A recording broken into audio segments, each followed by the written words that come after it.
Welcome back to another live and amplified Indie Fusion podcast. I'm your host, Tom Quiet, and we're back at it again with another amazing podcast. We are here right in the middle of our pancreatic cancer fundraiser, live stream, podcast marathon, all the things. We have a very special guest joining us. We have Noelle Toland. How's it going today?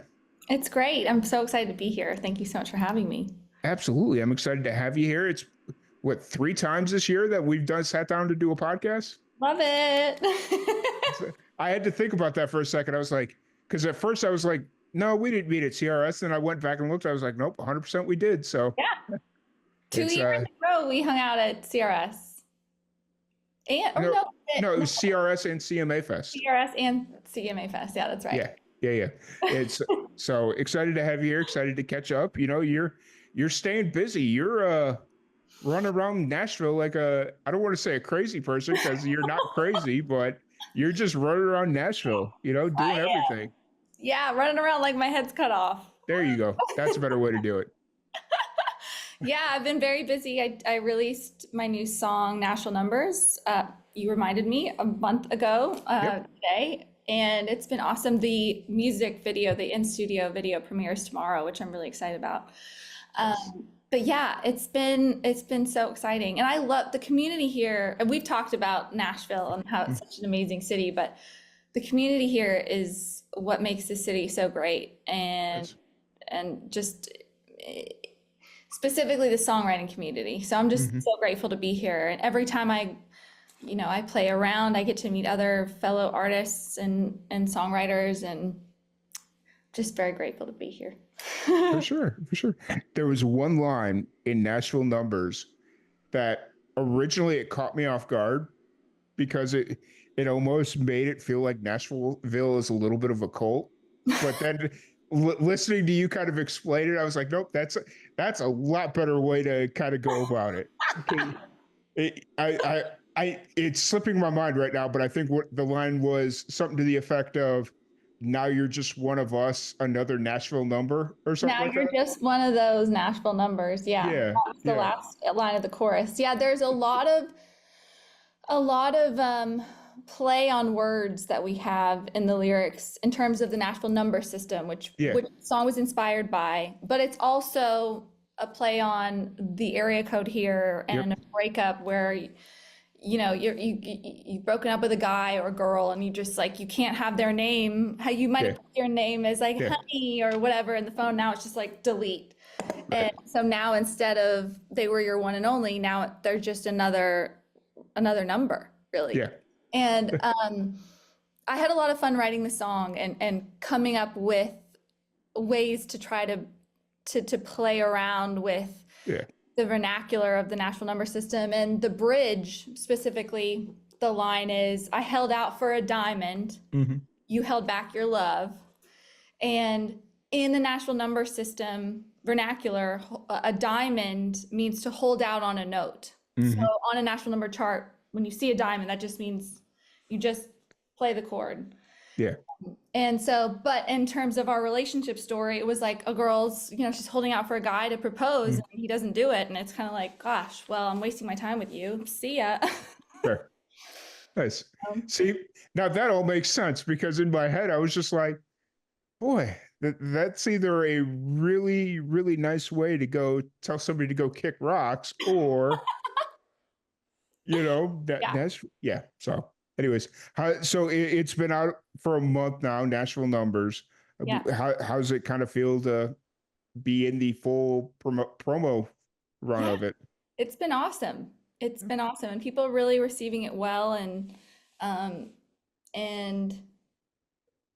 people what's been really fun about this whole process of creating the visuals and the content and sharing it with people is that people that aren't familiar with the Nashville number system are getting introduced to it in a cool way. Because honestly, if it weren't for the Nashville number system, I wouldn't have learned how to play guitar because I've always been a singer and a writer, but learning musical theory was very difficult for me. And it was very intimidating because I'm seeing all these scales and these chord names and I don't know, sharps and flats and all this stuff. And it was just really intimidating. And it wasn't until I moved to Nashville where I really had to learn how to play guitar because here you kind of have to be able to accompany yourself when you're playing rounds if that's something you want to do. Yeah. And so when I learned the Nashville number system and learned that I could simplify playing a song with just learning a few chords and learning how they were organized in a simple way, I began to learn and to apply what I was learning in a live setting. So I was able to like, I had to practice obviously, but I was able to apply what I was learning, and then I just got better and better just with practice. But if it weren't for the Nashville number system, I wouldn't have learned how to play guitar. So I think more people should know about it. I think it's such a cool system, and it takes the mystery and the pomp and circumstance out of music. And like anyone can learn. If I can learn how to play guitar, anyone can. And so I really loved the system. So it was a fun kind of love letter to that in a way, writing a song. Nice. Now, is the Nashville number system, is it almost kind of something similar to like tabs or something like that? I think so. Okay. I'm not really I know tabs. Yeah. I know of it, but I don't know much about. Okay. Fair enough. But it's something similar. Yeah, because I know a lot of people that are trying to learn songs quickly. They'll just pull up the tabs to it, and it's like, I don't understand any of it, so it's like, all right, cool. Yeah. So yeah, it's very similar. Yeah, awesome. So you said you've got the in studio video dropping tomorrow. Yeah. How's was that something that you've always wanted to do for this song, or is this something new that you're kind of trying? Yeah, so with the song being titled Nashville Numbers, for the music video, I had the idea of doing a kind of behind the scenes sneak peek of what it's like to be in the studio when a song's being recorded. So I had my videographer and director come in on the day that we recorded, and she filmed all of the studio musicians playing everything, and then we also filmed me singing, but it's like a total sneak peek behind the scenes kind of look into how a song is made. So I'm really excited for that to come out, because all my other music videos have been a kind of a narrative story to them. Nice. But yeah, I'm really excited to give people a sneak peek into how songs are made. Nice.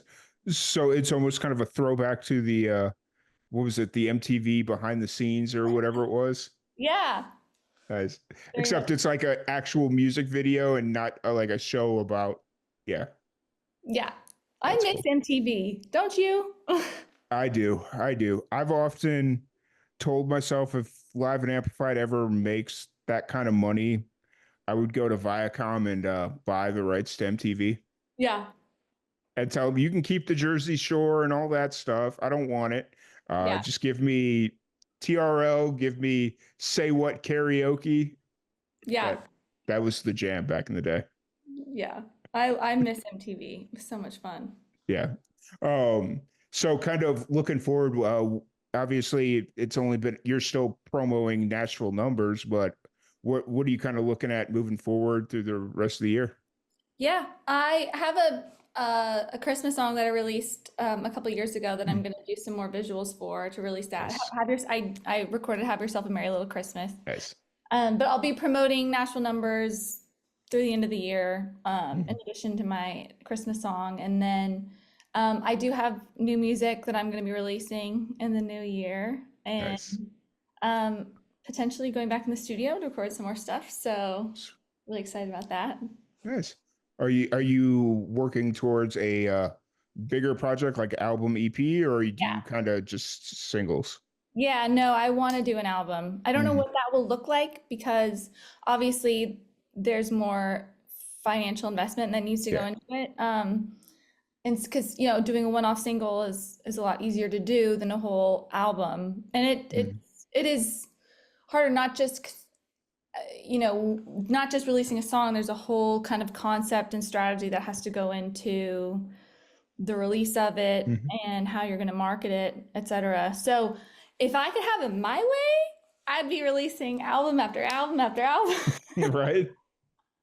Fair enough. Very fair. Yeah. Very fair. Are you playing shows like in the meantime, or like are you playing pretty consistently, or what is Yeah. that? Yeah. I play out all the time. I Nice. do lots of rounds in Nashville, and then I really want to go on tour. That's something I want to do. You need I to come out to Texas is what you need to do. would love that. Yes. We'll offline that one, but yes, Yeah. Texas.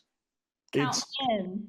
I'm literally trying to build out the musical highway. I'm just calling it the musical highway because Yeah. it's like between Nashville and Austin, it is such an easy trip. Like you any musician that can book shows, you could easily book a 7-day tour from Nashville to Austin and be busy the entire Love time. that. Yeah. I love that. Also, I want to try some Texas barbecue. I've never had it. It's good. You don't ever ask like where the good place to go is because everybody's going to tell you something different.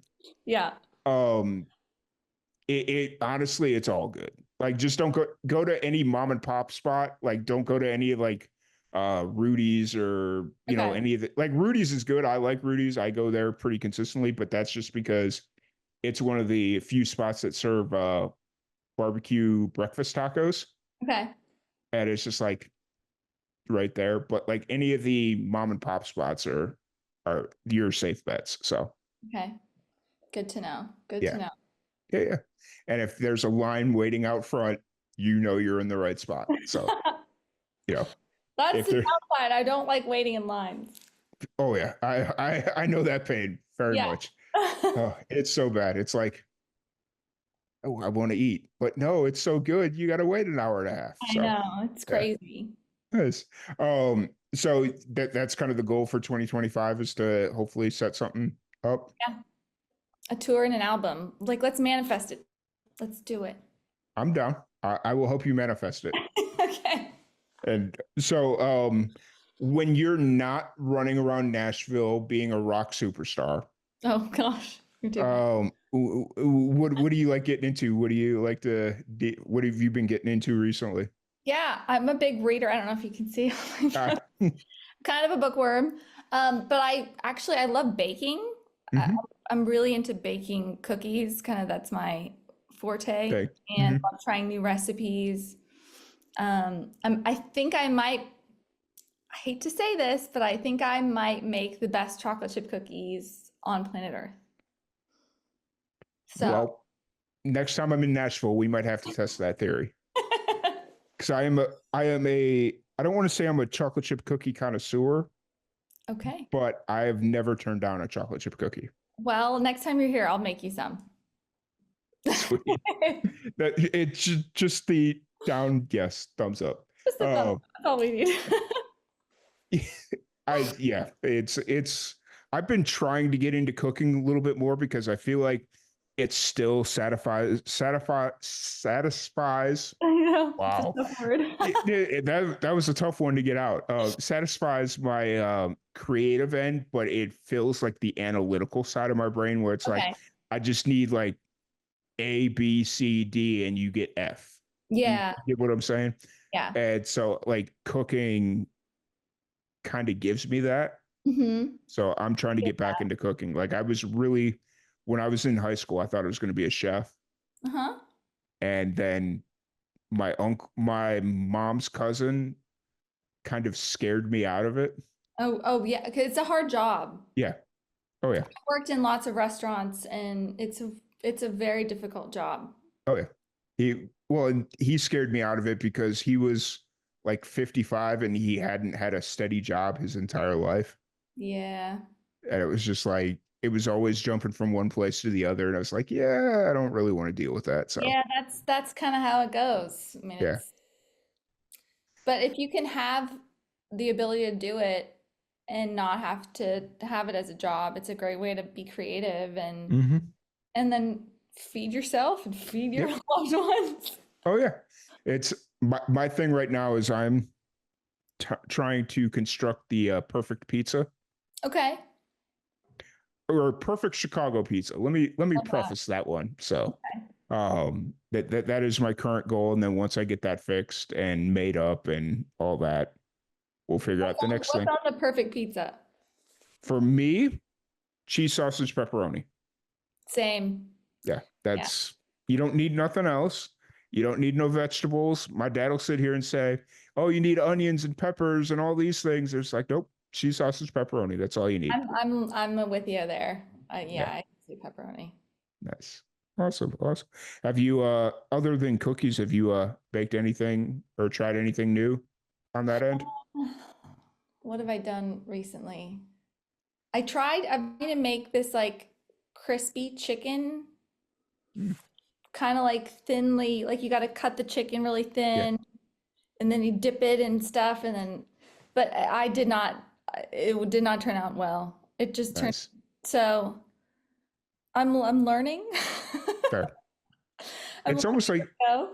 it's almost like you tried to make chicken jerky almost. Yeah, it's something like that. Okay.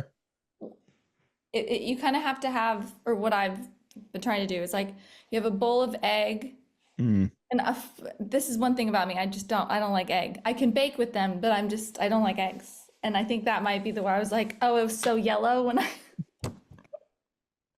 when I was like, I can't eat this. It's so yellow.